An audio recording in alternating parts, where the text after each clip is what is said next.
Hey, how's it going, everyone? My name is Amos, and welcome back to the Dividend Compounder Show. I want to ask you a quick question. Are you tired of watching your portfolio grow like bumper-to-bumper traffic when everyone is trying to merge and change lanes at the exact same time and you're moving at a pace of like 5 miles per hour? Well, I don't know that feeling because I sold my car 5 years ago and I pedal my little bicycle around as a grown-ass adult. On surface level, it's a little embarrassing, but it's probably one of the better decisions that I have ever made for my health, but I digress. If you love dividends but prioritize growth, then I've got you covered. In this video, we're going to find out which dividend growth ETF is actually the best. As you can see on your screen right now, there are going to be 12 of them that we're going to be ranking and stacking against each other in a head-to-head format, so you can find out which ones are perfect if you're still working and making quite a lot of money and you're focused on long-term gains. All that to say, the dividends will be the cherry on top of your little vanilla ice cream rather than being the sole priority. While on the other hand, the CAGR should be the name of the game. However, with that said, when it comes to ranking anything in life, especially coming from one person's perspective, it's going to be subjective. So to keep things as objective as possible, we're going to apply the following metrics with an equal weighting of 33% across the board. The first metric is going to be the dividend profile. Specifically, I'm going to be looking at the growth thereof. And number 2 is going to be the CAGR, aka the compound annual growth rate. Basically, we can find out what the return potential is going to be based on their history. Think about it like this. For the people that are dismissing the CAGR and the total performance, to that I say the CAGR is important because if you think about it like this, considering the dividends and the stock price appreciation, it's how much money you gain each year. I don't care what your coworker said. Performance matters, and growing your capital as much as possible should be a priority. And then number 3, we're going to take into account the Sharpe ratio. The Sharpe ratio is a way for us to measure the risk-adjusted return of the ETFs in question. And one of the factors that it takes into consideration is the volatility. You can think of the Sharpe ratio as a way to see how much return you're getting for the amount of risk that you are subject to. Because it's a ratio, you should know that the higher the number it is, the better it is because you get more gains in relation to risk. A ratio of 1 is going to be the standard. And if we see a ratio of 2, that's kind of like a car that gets 60 miles to the gallon, like a Kia Niro or Toyota Prius. It's pretty darn good. And the reason why I wanted to include the Sharpe ratio is because think about it like this. If there's 2 ETFs that have the exact same total return and their dividend profile looks pretty apple to apple, but one is way more volatile, then would you really want the extra stress and go with the one that's more volatile? Probably not. So the Sharpe ratio is effectively going to be the tiebreaker if all else is equal. And with the metrics taken into consideration, we're going to place the ETF into a grade bucket, ranging from S all the way down to F. If an ETF makes it to the S tier, it's kind of like your favorite team that makes it to the Super Bowl or to the Champions League final and wins it all. They're the grand champion of them all. It's superior, it's excellent, it's beautiful.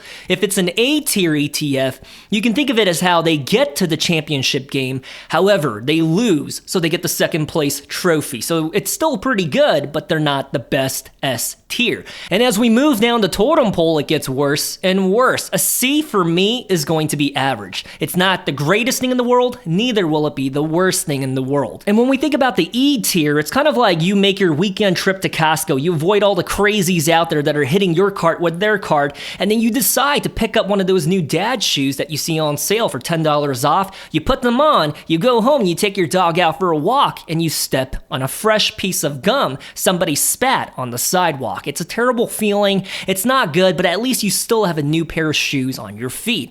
And then F tier, my goodness gracious, it's kind of like you finally hit the age and you have enough in your retirement account to just press the button and say, hey, I quit. And you decide to relocate to a nice little college town for your retirement into a cute little condo with your wife and your 2 dogs because you want to keep the bills low. And then come to find out your next door neighbors consist of the fraternities and the sororities of the local college. So every Friday to Monday, okay, we can throw in Wednesday and Thursday and Tuesday as well, is a living nightmare. You can't sleep a single minute a night because they're blasting music and partying, and it's the worst decision ever. An F tier is a nightmare such as that situation that I just described.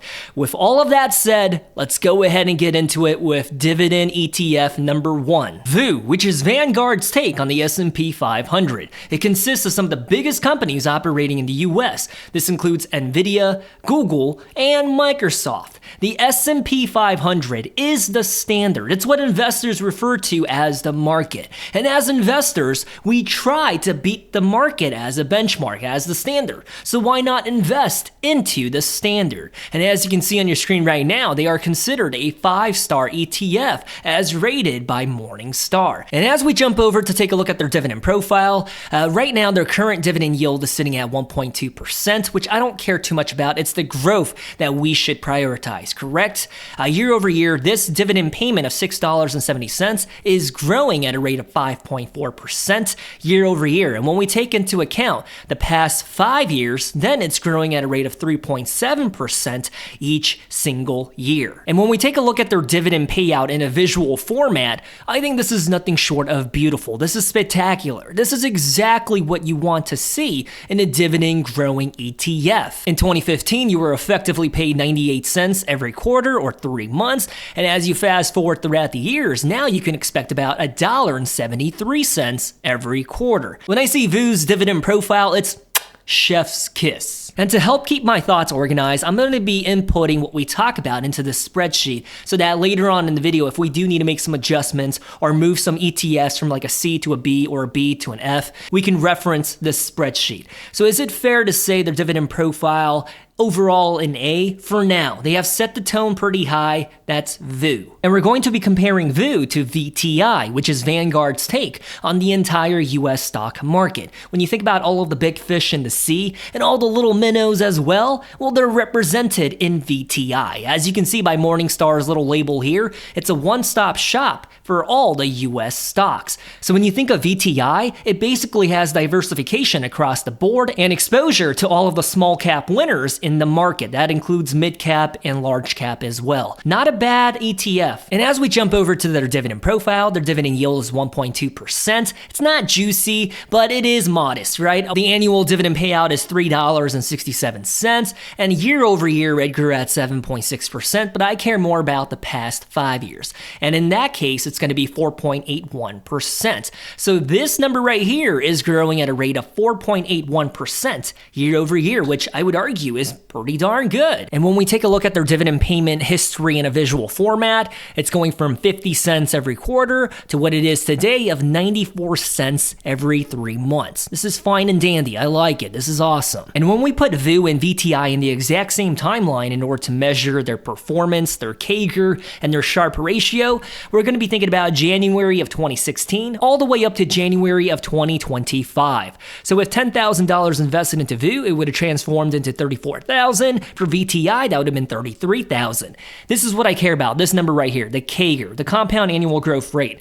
With VOO, your money would have grown at a rate of 14.6% year over year. That's taken into account the ETF growing in its stock price, but also the dividend payments. And for VTI, that was 14.1%. Pretty similar. However, VOO does edge out VTI slightly. And when we take into account their Sharpe ratio, VOO's is 0.84 and VTI is 0.79. So VOO, once again, is a little bit better when it comes to the risk-adjusted returns. And I'll show you what I'm talking about here in a little bit.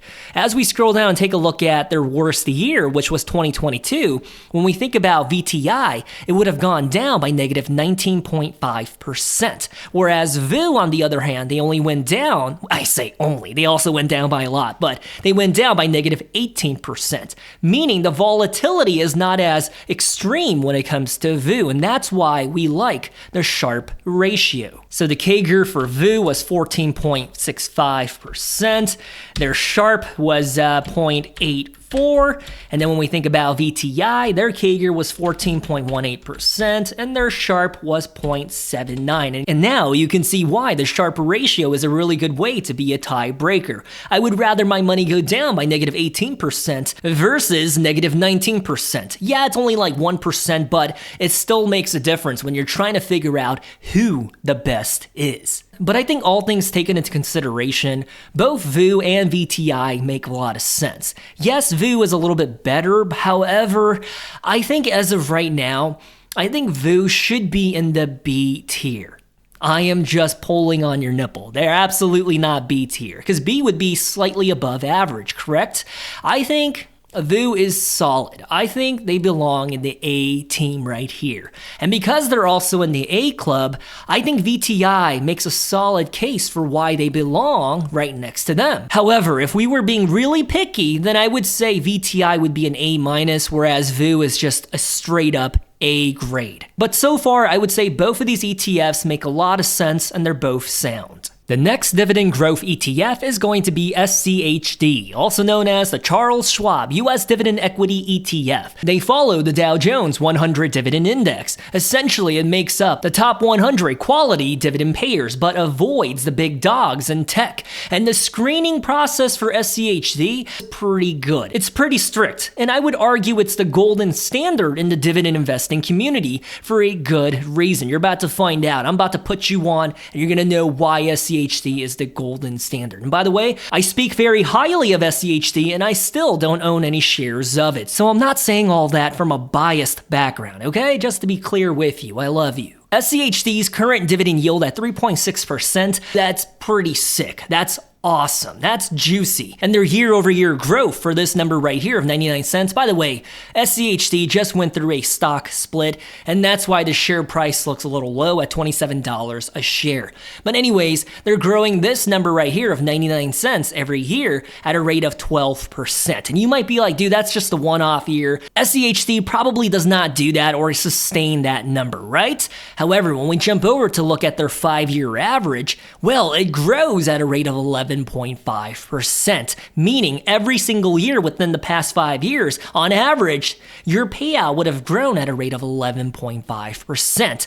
SCHD, golden standard when it comes to dividends. Are you starting to understand? This is exactly what you want to see if you truly label yourself as a dividend investor. For your dividend payment to be growing this consistently at double-digit rates, my goodness, it just makes me really excited to see something like this. Now, I'm going to be honest with you, I'm a very tough grader and evaluator when it comes to these ranking videos. If you watch my prior ones, you know I don't just hand out S's and A's, okay? You've got to earn it. And in the context of SCHD, I think their dividend profile, call me crazy, call me what you want, but I think that's an S tier level. For you to be able to grow your dividend payout every year by double-digit rates, I love to see that as a dividend growth-oriented investor. And we're going to be comparing SCHD to SCHG. This is also by Charles Schwab, and it's known as the US Large Cap Growth ETF.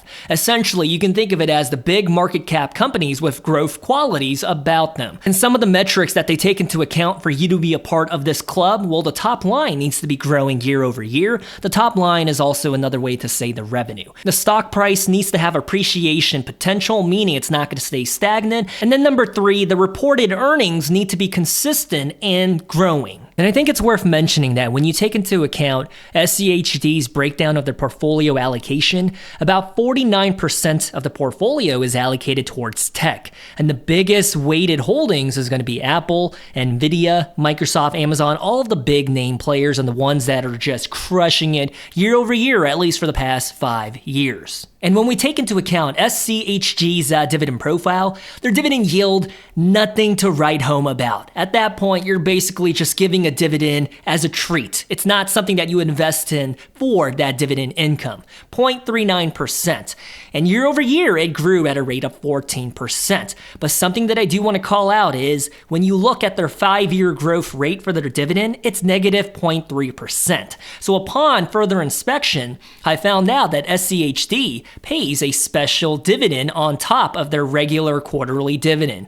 Case in point, when you look at 2021, they paid their usual 2 pennies for their dividend payment in December. And they also paid out a special dividend 2.5 weeks later in December as well. You fast forward and you take into account this one right here, December 6th of 2023, 2 pennies as the normal expected dividend. And then there was a special one 3.5 weeks later, okay? So this number is not accurate. As a matter of fact, I think it's more appropriate for us to go with this one right here, the dividend growing at a rate of 14% year over year. Even if it's just for the past 1 year, I think this one is more accurate as it takes into account the special dividend, which I would argue very awesome, and it's sick. I love to see special dividends, which breaks my heart because when I think about Cracker Barrel, this was one of my most favorite stocks when I just started out investing, and now they're considered terrible. Because this company, Cracker Barrel, they're having difficulty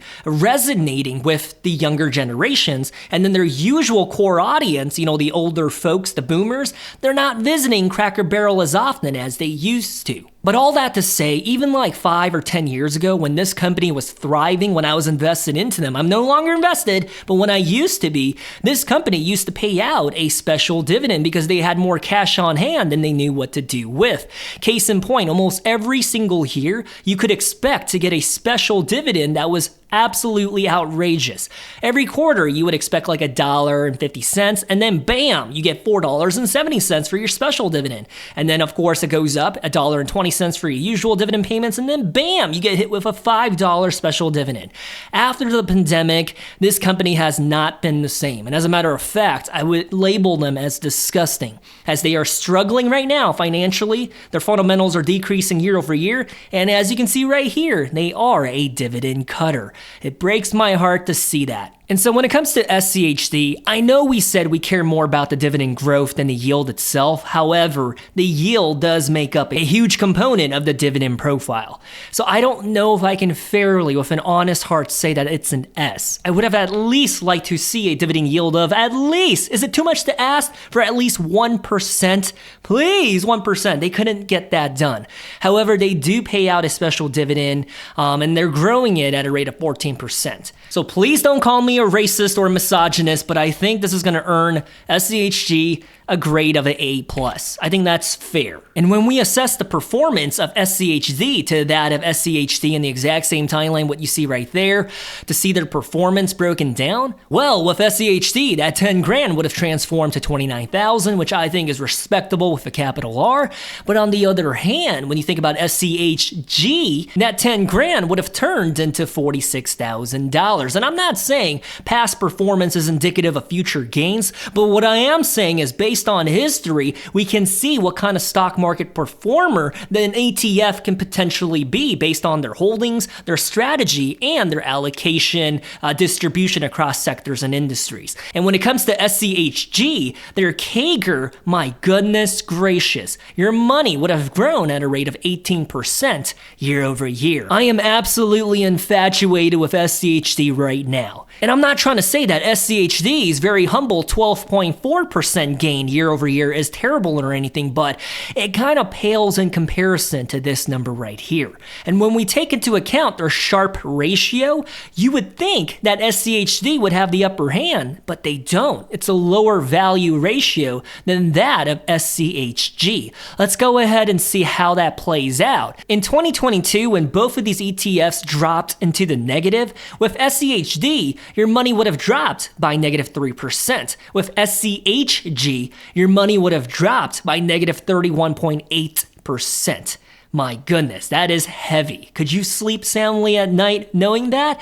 However, it goes both ways, because when you take into account 2023's bull run, SCHD only went up by 4.5%, and that's taken into account their dividend payout. On the other hand, with SCHG, you would have gained 50% year over year. Wow, that is absolutely diabolical. And again, the exact same thing happened in 2024. And if you look prior to 2024, same thing in 2020, the same thing in 2019, and the exact same thing in 2017. So the Sharpe ratio tells us that the risk-adjusted return is in favor of SCHG. So SCHD was 12.48%, and their Sharpe was 0.73. When we think about SCHG, this one is amazing, 18.36%, and the Sharpe was 0.93. Remember, the golden standard is at least to have a Sharpe ratio of a 1, and I would argue they're pretty close to it. They're not 1, but a 0.9, you're kind of getting there. So when it comes to SCHD, remember, VOO and VTI, their CAGR were both 14%. SCHD was 12%, but the dividend payment is a lot better from SCHD. However, oddly enough, SCHD's Sharpe ratio was the lowest among these three. So am I going to be considered a racist if I place them into the B tier? Yes, I know, it's very popular, and I already know there's a handful of you about to leave me a hate comment saying, "You're an idiot! What do you know? SCHD should be in the S tier." Like, I hear you. We always get emotional when it comes to our favorite investments. We don't want anyone talking smack about it. However, the numbers speak for themselves, and this is a data-driven comparison, right? So I would argue, I don't think SCHD is a pure B grade. I think it's more of a B plus or A minus, but look how unpleasing it looks if I place them right there in between.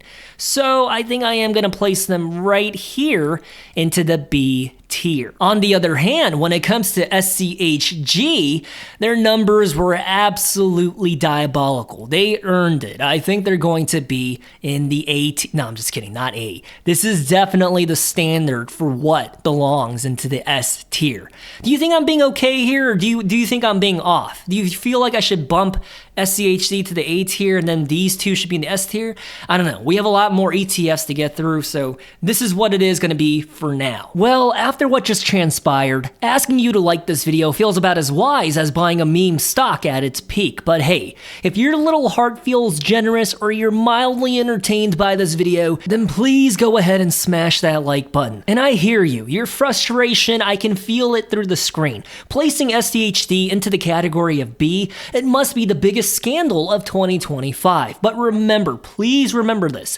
This is not a retirement dividend ranking list. This is the best dividend growth ETFs for somebody who wants their portfolio to grow in size, not necessarily the income. In which case, if this were about retirement ETFs, then the metrics would be entirely different and the high yield would be prioritized and they would be placed even higher. But I digress. Let's go ahead and get back into the video. The next dividend growth ETF is going to be iShares Core Dividend Growth ETF, ticker symbol DGRO. And I'm not going to say the acronym out loud because depending on who you ask, it could come off as the wrong word. So I'm just going to refer to it as the iShares Dividend Growth ETF. Anyways, the iShares Dividend Growth ETF follows the Morningstar US Dividend Growth Index. So when you think about it, it consists of dividend-paying stocks that are growing their dividends year over year with a sustainable payout ratio. The portfolio allocations are market cap weighted, which means the biggest companies in the index are going to have bigger representation in this ETF as well. As you can see on your screen right now, these are the top 10 holdings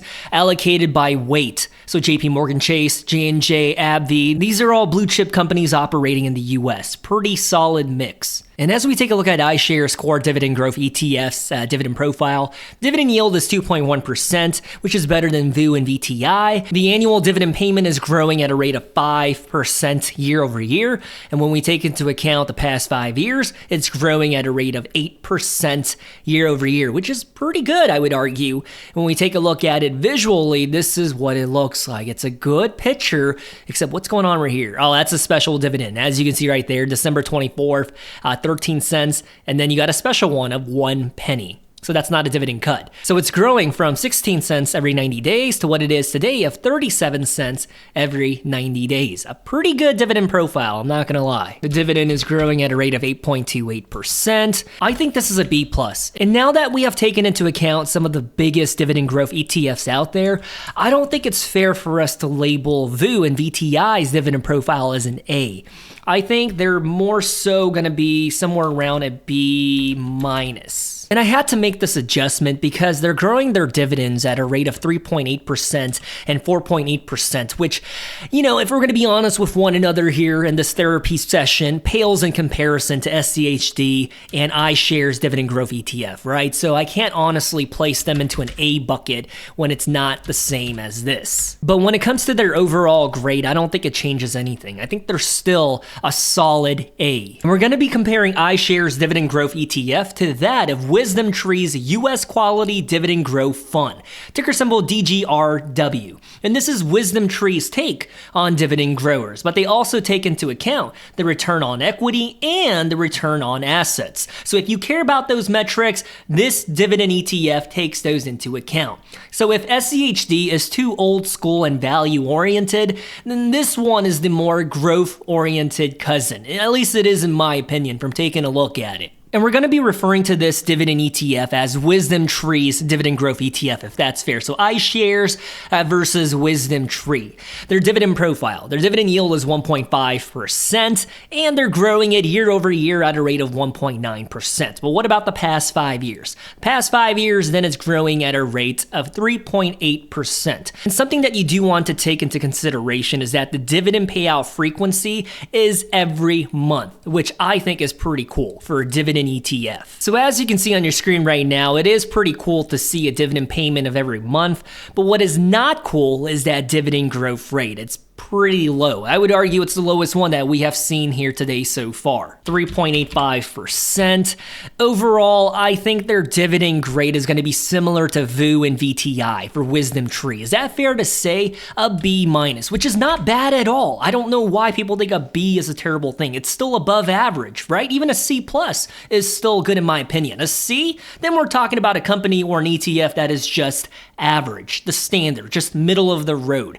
D and E and F, if you get offended and annoyed, then it makes sense. Then you're saying like, dude, this thing is not worth your time. But a B-, dude, this is still a great ETF so far. And when we take into account their performance on the exact same timeline, with $10,000 invested, for the iShares version, it would have turned into $30,000, and for WisdomTree, this is shocking. It would have turned into $33,000. When we see it broken down year over year, WisdomTree, we're sitting at 14%, pretty good. For iShares, that's 13.1%. I'm actually pretty surprised by these results. And when we take a look at the Sharpe ratio, WisdomTree is actually better than iShares as well. This is diabolical. This is weird. I did not expect this. But when we look at their annual returns broken down in a visual format, it makes a lot of sense. The teal, what you see on your screen right now, is WisdomTree, and the blue is the iShares version.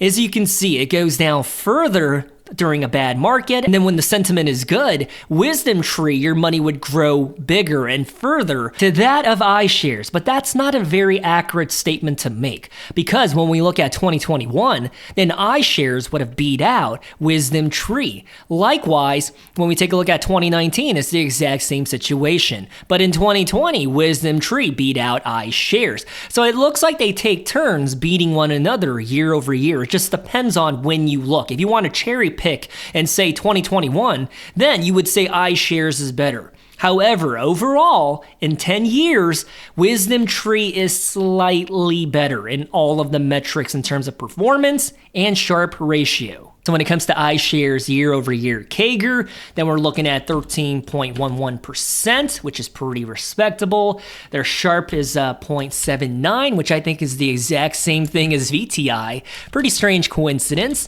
And then when we look at WisdomTree's CAGR, that's going to be 14.6%. And their Sharpe ratio is going to be 0.85. So when it comes to the iShares and WisdomTree dividend growth ETFs, kind of evens out. and I would argue they both belong in the same category. So with that said, I think they're both going to be placed into, I know this is going to sound like a scandal, but I think they belong right next to SCHD in the B tier. Accurate assessment of SCHD, the iShares, and the WisdomTree grade should realistically be a B+. Depending on what you eat for breakfast, they could absolutely squeeze up here as an A-, but today they're going to be in the B+, B tier. Is that fair? Is that weird? Comment down below how you feel. If you're angry, I understand. Before I cause any more riots among the dividend investing community, let's go ahead and move on to the next dividend ETF.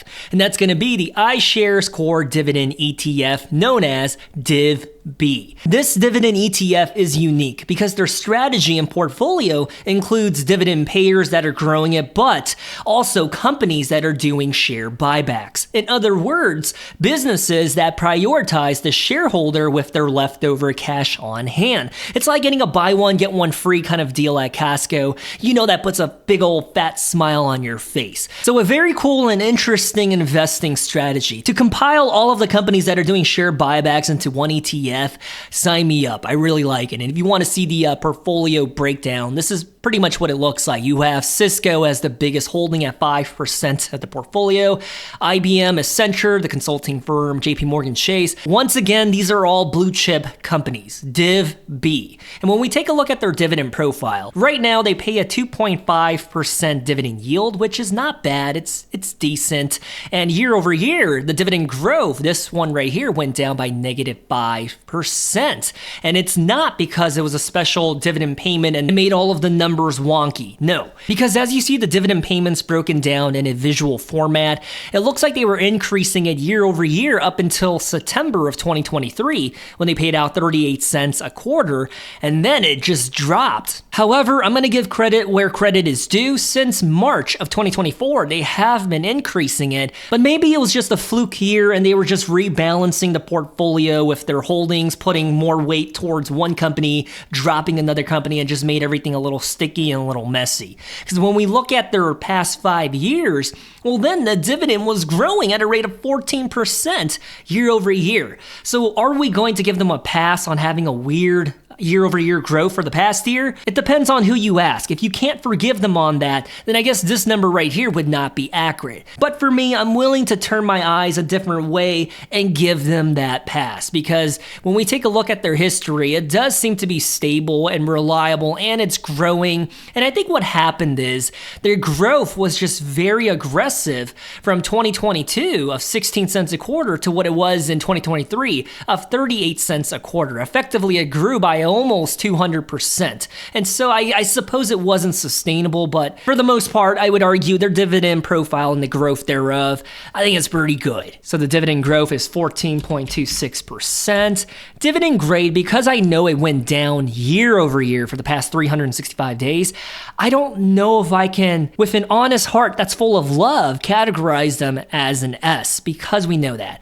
So consequently, I think it would be fair to give them something like an A-. Reason being is that we need to deduct some points for the inconsistency, at least for the last year, which does seem to be a fluke of an year, so I guess we'll see as time goes on. And we're going to be comparing DIVB to that of Vanguard Dividend Appreciation ETF, otherwise known as VIG, like the fig tree. And VIG is an ETF that follows the S&P US Dividend Growers Index. In other words, it consists of companies that have been paying a growing dividend for at least 10 years. So companies that are consistent and reliable with their dividend payments. And when we take a look at VIG's dividend profile, their dividend yield right now is 1.6%. Dividend payout is $3.38. And when we take a look at the past 5 years, it's growing at a rate of 9.6%, which I would argue pretty darn good. And as we scroll down to look at their dividend growth in a visual format, this is nothing short of beautiful. This is actually pretty spectacular. I mean, I wish the dividend yield was a little higher, but at least the growth and the consistency, it looks pretty good to me. And overall, I would say their dividend grade is an A+. beautiful A. And when we put DIVB against VIG in the exact same timeline to see their performance broken down, well, let's see what happens to $10,000 in the exact same timeline. In both ETFs, it would have grown to $22,000. However, when we take a look at the CAGR, it does seem that VIG is slightly better than DIVB, 12.2% to that of 11.9%. And when we look at their Sharpe ratio, VIG's is 0.68, and ooh, this is really low. DIVB's is 0.59. So it looks like in a bear market year, a DIVB, both times in 2018 and in 2022, it went down further than that of VIG. However, when the times are good, such as 2019 and 2021, DIVB did outperform VIG. So it really depends on how you perceive that Sharpe ratio of them being slightly lower. 11.98, and their Sharpe was sitting at a 0.59. When we take a look at VIG's, theirs was 12.21 and their Sharpe was 0.68. So in the case of DIVB, I think I'm going to go ahead and place them into the category of B. I think they're very similar to that of SCHD. When it comes to VIG, I also think they belong in the B tier.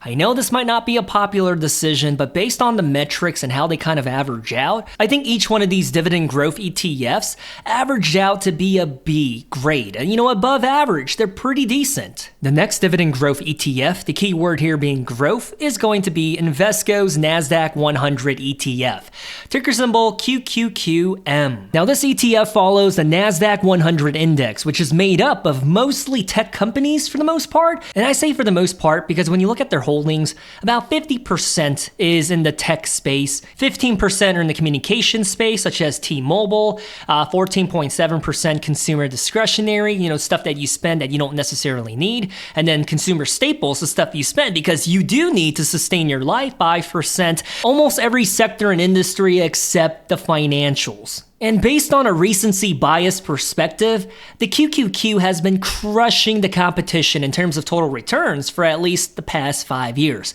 However, the bigger question that you want to ask yourself is, will tech and AI continue to crush in the years to come? I guess only time will tell, or if you're bullish and optimistic about those two industries, then I guess they will continue to dominate. And as we take a look at QQQ's dividend profile, their dividend yield, absolutely atrocious. This is really low. When we take a look at their annual payment, it's $1.28. And as we take a look at their dividend growth, they've only been around for roughly 4.5 years, so they don't exactly have the most history to work with.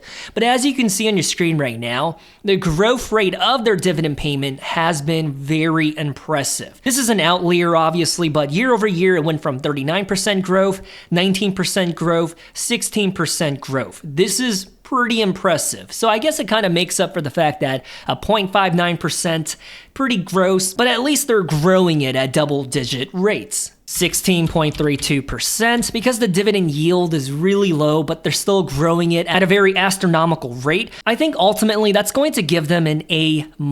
If the dividend yield was at least 1%, then I feel like there's no other way around it. They would have been S tier, but to be 0.59%, it's just really hard for me to justify giving them a full-fledged A. Does that make sense? Is that fair, or am I being rude? And we're going to be comparing the QQQ to that of the Vanguard Information Technology ETF, ticker symbol VGT. And it's Vanguard's take on the MSCI US Investable Market Information Technology 2550 Index. It includes AI, semiconductor companies, and software giants. So if I were to make an educated guess, I'm gonna assume that their CAGR is gonna absolutely smash. But before we get ahead of ourselves, let's look at their dividend profile. Their dividend yield is almost exactly like the QQQM. Their dividend growth year over year for the past 1 year is 18.9%, but when we look at the past 5 years, then we're talking about 6.4%. So what's going on? As you can see on your screen right now, sometimes it goes up by 26%,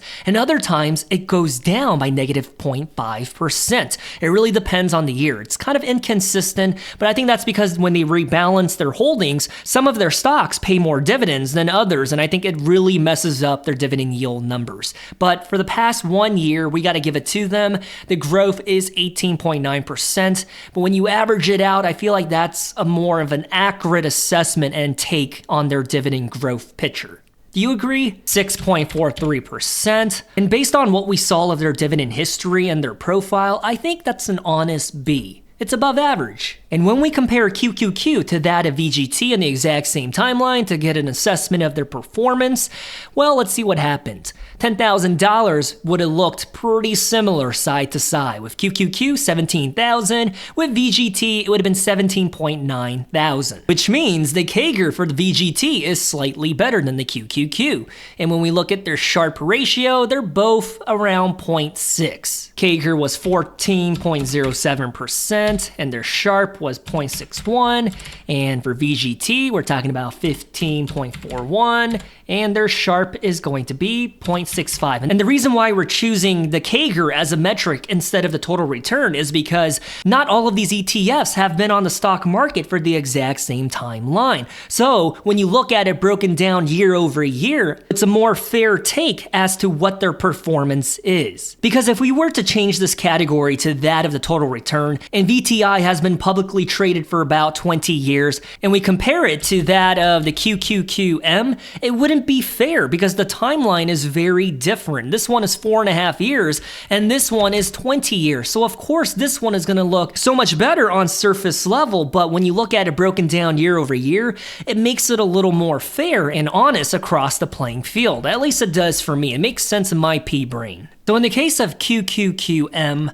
I think overall, this is a very solid dividend growth ETF. However, that's contingent upon the tech industry dominating the next 10 to 20 years, or however long you have left to be working and to be contributing money to your brokerage stock account.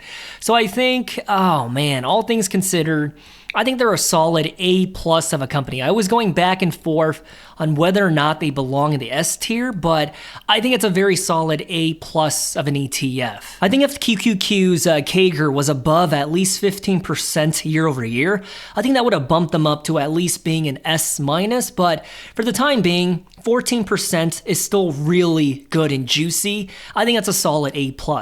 And in the case of VGT, I think the exact same thing that I just said about the QQQ also applies to the VGT because they're pretty much the exact same ETF that's heavily skewed towards tech.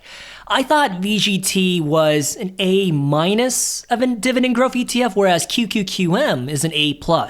But I think they still belong in the A tier, based on performance, their Sharpe ratio, and their dividend profile. Now, as we approach the last two dividend growth ETFs, I can guarantee that you've never heard of either one of these before. The first of the two is going to be the First Trust Rising Dividend Achievers ETF, ticker symbol RDVY. And this ETF is First Trust's take on the NASDAQ US Rising Dividend Achievers Index, another way of saying dividend payout growers that also have increasing year over year cash flow and earnings. But something to keep in mind is that when you think about their portfolio and the allocations, they have very heavy exposure to the financials and insurance companies. As of right now, at the time of filming this video, that's 30.5% allocation towards the financials and the insurance companies. So if you're bullish on the future of those two sectors, then this might be for you. And as we take a look at RDVY's dividend profile, the dividend yield is decent, 1.5%, but this right here, what is going on? A negative 9% growth rate year over year.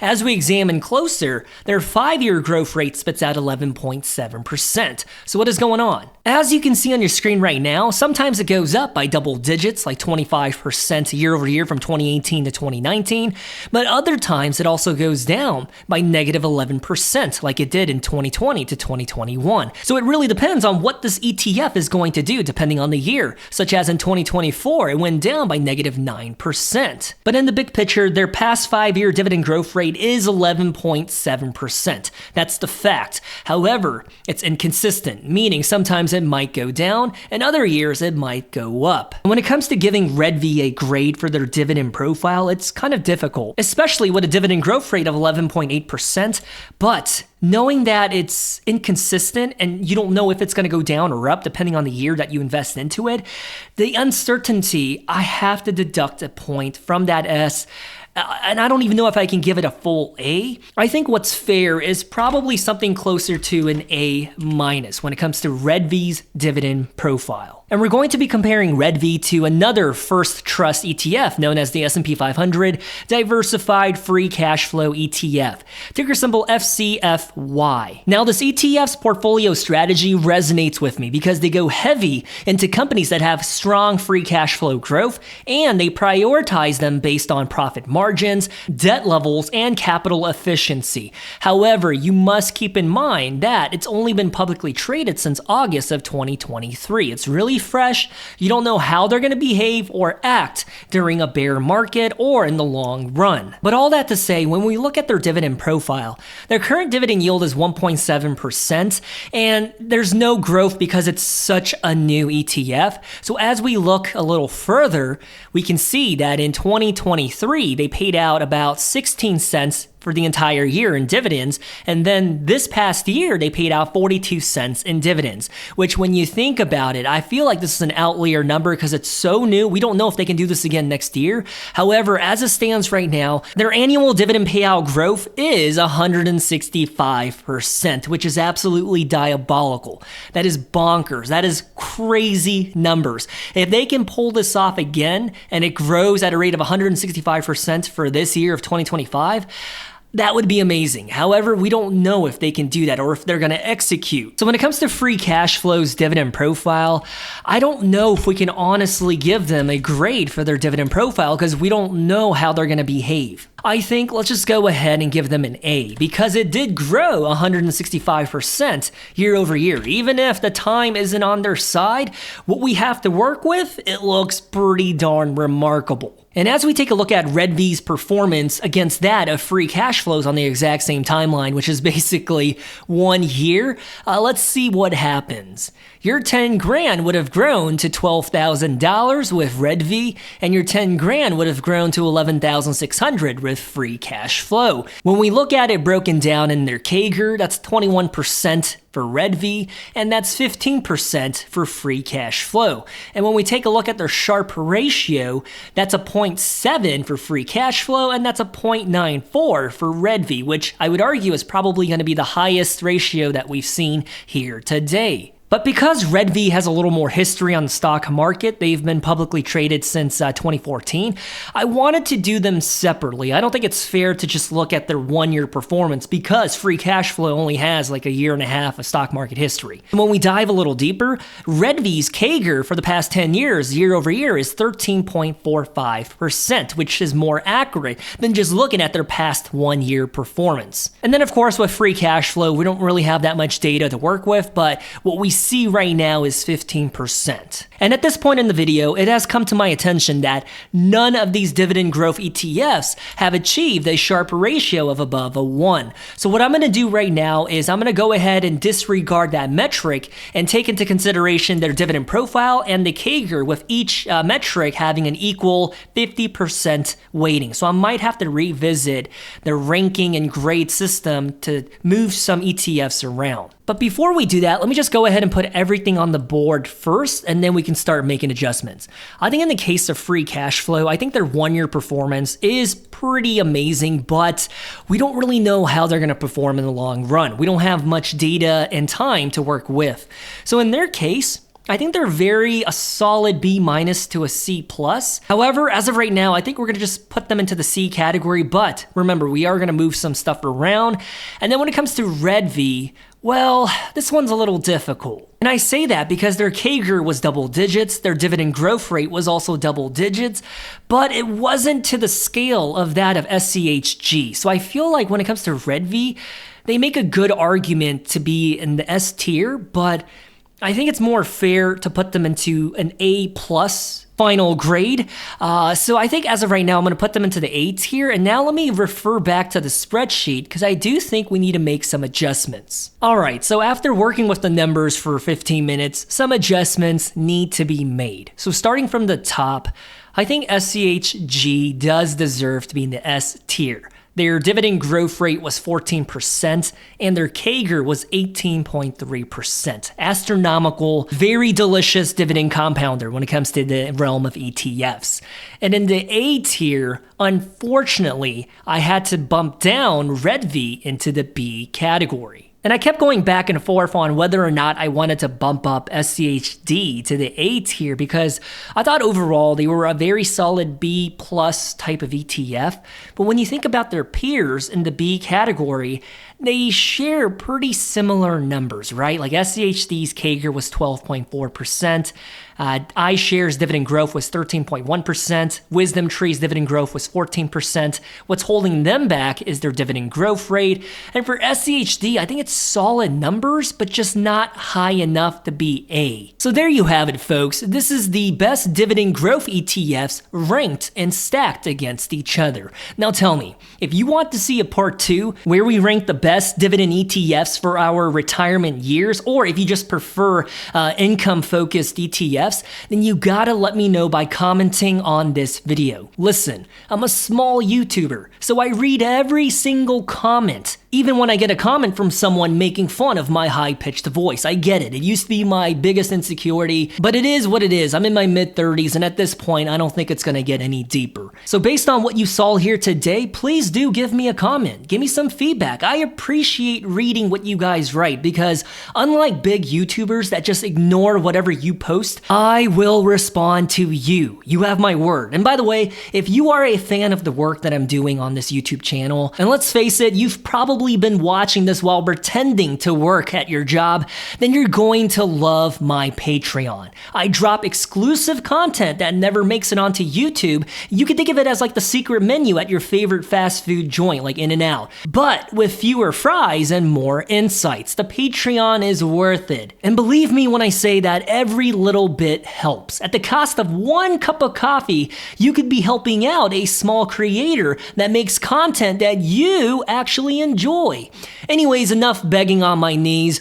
I'm gonna go. I love you guys. Stay safe in the stock market, and I'll talk to you next time. Amos signing out. Peace.